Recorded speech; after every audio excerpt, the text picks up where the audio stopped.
Well, that was painful to watch. I'm just watching Mark's review of the game.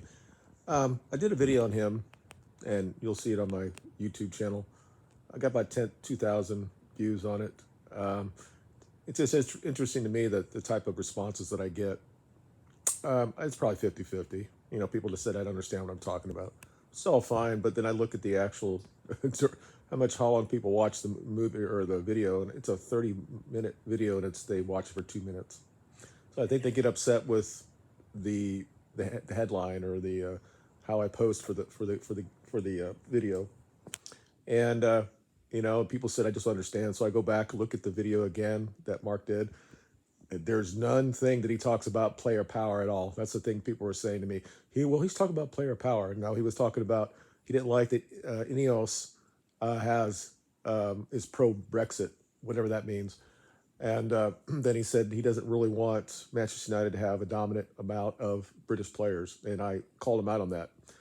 And there are some people on the other side say that Mark is not a real fan. That's all bullshit. He is, but he's got something in his head that this psychology that's happened, especially to the West, and he thinks that he should think that way. And then and also the other issue that I got was I don't understand because I'm not British. And then they tell me that we have such racial issues here in the United States, and yet their capital is not an English city anymore. And the fact that they have demographic change that's going to be taking over the native population in Britain, and I guess they got their head in the sand. It's like people in Ireland telling me this stuff. And I'm like, you have 5 million people on your island. In 30 years, you're not going to have the native population being the majority of that thing. That's not really a race thing, whether you're racist or not. And they think that that the United States is a racist country. We're the most unracist country on earth.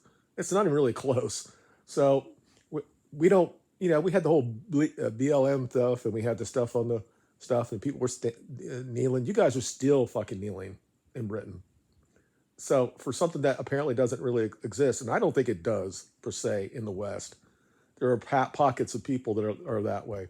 I'm clearly not. I was in the Air Force for 24 years. You realize that it doesn't matter the color of your skin. It only really matters that the person that you're with can do the fucking job. And I had a lot of white guys that couldn't do it. I had guys that you would consider, quote unquote, the more high IQ people like Asians or something, could or couldn't do the jobs, and black people that could do the job. I mean, it's a stupid thing to go down, but the issue I've always had about this is that everybody's allowed to talk about their own background, their own ethnic background, except white people, and that's the only statement I'm making. And when I talk about what he said, I just said I wonder why he feels that way. No other person in any other country would think that way about the biggest teams in that country, saying we should not have players from the country on that team. So why does he think that way? And that's really the statement. And I put some character or context into it because how it is in the United States, and really how it is in the Britain, whether they believe it or not. Like I said, those people can just have their head in the sand. But when your own capital city is no longer a English city, I think that you pretty much understand that there's something going on there. And in Ireland as well, when there are thousands of people marching because they don't like the demographic change and also all the money they have to pay for this. Anyway, now in the game, I thought we were crap, especially in the first half. The second half, we controlled the game, but they still had good chances to score. And we just don't have the ability anymore. Scott had the ball in the middle of the field a couple times, made one or two good passes, misses guys wide open. Bruno does the same stuff. The problem is we don't pass very well, and we've got ourselves in really good positions in the second half, and should have put the game away. It should have been 3-4, and we should be just doing well. But it's fine. That the team that plays against Liverpool is not going to be this team. I think the back four will probably be there, except I don't think Lindelof will be there. If we know that Wan-Bissaka is going to be available, I think he's going to be in that team. I don't really like so much the Hollywood passes that Casemiro's doing. He's almost like he's another Bruno, and you can't have two of those in your team. But overall, I think other than with maybe one or two players that didn't play at least at this, as average, I don't really think anybody was below average. I mean, I'm sure that Mark will say that McTominay should be like 4 because he doesn't like McTominay playing in the game. And he always talks about he does no bias. He does. He does against McTominay. Who else is he going to put there? He's got to have somebody that's strong and physical against a team that only scores most of their goals from set pieces. And McTominay did that. He had a couple times in the game that he should have got guys open. He didn't. He could have scored today, but I think Evans took it away from him when he was like 2 feet out. So first half, Everton probably need to probably be at the same level as us. They probably should have it should have been 1-1 or 2-0. I mean, but those were real penalties, and there was other two with handballs, and I think that with other times and other teams that might have been given.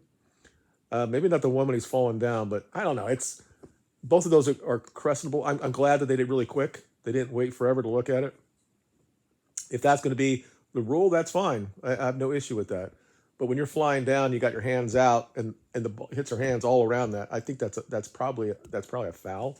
And if you're in the penalty box, it's a penalty. But we got two, but they were real.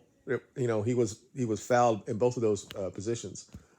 Overall, I would give Garnacho and Evans the man of the match. So I'm going to say I'll have two of them.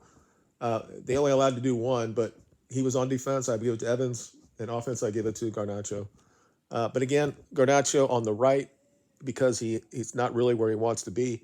He still has a problem finishing from that side. But he's getting better, and maybe he'll be able to play over that position forever. Obviously, he's going to play against Liverpool, but we'll just go through it. I think Onana got a 6 or 6.5. I don't think he made any great saves.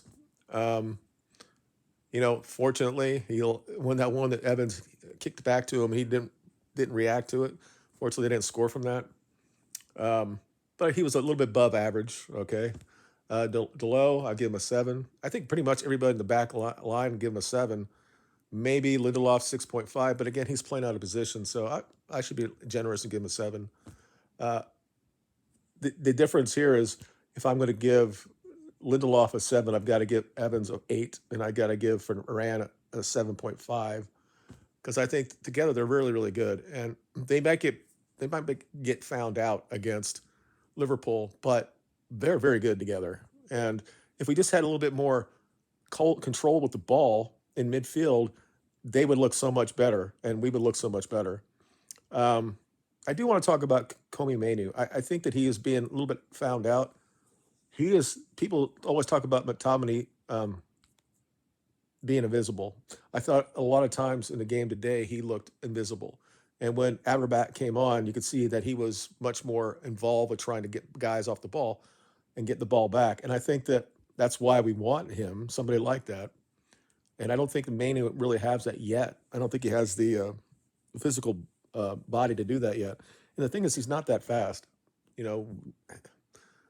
He's technically he's good, but I think he's been found out a little bit, and I think it's going to be an interesting thing against Liverpool if he starts, and I think he will. And Casemiro can't continually just do Hollywood passes. We have to control the ball in the midfield. I was kind of hoping that maybe at some point Eriksen's going to get in, but apparently he's not going to get in at all. So if we're holding on to the ball, maybe only if it was close or something like that, or we were down 1-0 against Liverpool, they'll bring Eriksen and try to start things. But I think that what we see right now is that Mano is going to go as fast as he can for 75, 80 minutes, and then Amrabat's going to come in and take his place. But let me go. So Manu, I'm giving a 6. I thought he was a little bit below average, but he's 18, 19. So like I said, he got a little bit invisible, but at the same time, we weren't holding on to the ball very well, so you can't really blame him. The fact is, all they did is they kicked the ball over us, and they had this whole area in the midfield that was wide open. And we're doing the same thing because Bruno and McTominay and Garnacho and Rashford's all up there. The midfield is wide open, and people just go right through it.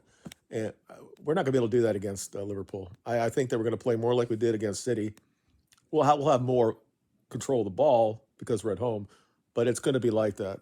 So it's going to be very difficult, and it's going to be interesting to see what Liverpool puts out, depending on what happens tomorrow when they play City. So The midfield, or and as far as our strikers or whoever you consider, McTominay, I give him a 6. People, I know that Scott's or Mark's going to say low on him, but I think he did his job there. He had a couple passes there that should have turned into goals. He had a good chance to win the game, or get the third goal, didn't get it. Um, so I'll give him that. Bruno, probably a 6. Probably better than he's been playing in a while, but still not that good. Uh, could have had a couple of assists. Had guys that were open, he missed them. Couple times he went to the wrong guy that the other guy was open, and with Rashford, when he went to it didn't go to Carnacho in my mind. So I'll give him a 6. Rashford, I thought he was probably a 5. He came, the good thing he did this game, he did come back and track back a little bit, but all the times I just he doesn't pass the ball when he needs to. And I say Garnacho was a 7 or an 8. Like I said, he would be the man of the match as on the offensive side, and Evans would be on the back or on the defensive side. Who else am I thinking about? I think that's it. Garnacho, Rashford, McTominay, Bruno, Casemiro. Like I said, 6. Too many Hollywood passes, but he also broke up the ball a couple times. So it doesn't really matter at this point. The bigger game is against Liverpool, both of them. FA Cup at home and also the league at home. I think we'll be okay. Um, we can't make any mix. We can't lose the ball like that first 5 minutes, which is very, very, very poor, and they could have scored from that. We can't open up that way against Liverpool. Just can't do it, and I don't think we will. I think that we're going to be very more focused. I think in this game, I don't know. He's going on about that he thinks that half the players of the teams against Ten Hag. I guess you could think that way, the way that we started, but you got to understand that Everton's also threatened of being relegated. So these guys are trying to not be relegated. So they're doing as much as they can do to stay in. But overall, got to give Ten Hag a 6 or 7 out of that, and we just move on. And hopefully people just get back, and hopefully Wan-Bissaka could come in and give us 70 or 80 minutes against Liverpool. And if we have that back forward, I think we'll be okay. The issue is, can we score enough? Because I think Liverpool will score against us. And we still look like we're very leggy. And you could understand that from guys like Delo, Garnacho, guys that have been playing so many games in a row. But even guys that haven't played much, they look leggy to me. And I would hopefully that in the training this week, he'll probably do very low effort type stuff and just have the game plan down and what they want to use before it. And we beat them at home before. We beat them last year. Of course, we didn't have Martinez and all that, but we definitely can be okay. I'm not. He's all very animated here, so I don't know what he's saying, but he's very upset about something. But we got the win, and that really all that matters. But really, if you want to, thank you for watching this. Share it if you want. If you want to see that video before, please look at that. And if you want, go back and look at Mark's video. It was from Mark 6, I think, and he's talking about us getting this new guy, that Friedman guy, and then he started going on this rant about Brexit, and I was like, once you bring in politics into it, and then you say that I don't like the look of us having a lot of British players, and he says that's kind of crazy because I'm British. It's like, why does a guy even think that way? But anyway, thank you for watching, and you guys have a good day.